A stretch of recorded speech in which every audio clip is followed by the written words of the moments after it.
હાલો તો બધાને સીતારામ, જય શ્રી કૃષ્ણ દાયરા ને અટાણે વાગી ગયા 2:30 થી 2:45 ને જો અમારું કામ ચાલુ છે।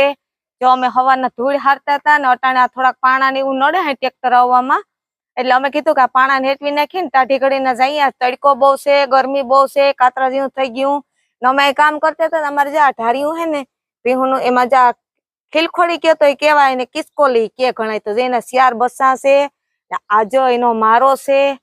તો ઉપરથી પડ્યા, કામ જાણે હું બાંધ્યા હોય ઉપરથી પડ્યા તો બિસાડા એ રાયડું નાખતા હતા। પછી નીતિનને કીધું કે એને હરખા ક્યાંક મૂકી દે ને આપણે એનો વિડીયો પણ બનાવી, કોઈ ન જોયો તો જોજો। આ કિસકોલી કયો તોય કેવાય ને ખીલખોડીના બસા કયો તોય કેવાય ને બાકી તો જો હા બથવારીને હુતા બધાય ને। હાલો શરબત પીવા, મટુકા લીંબુ નું શરબત નાખીને પીવાનું છે, એક નાખીને શરબત માં પીવાનું છે। કંધારા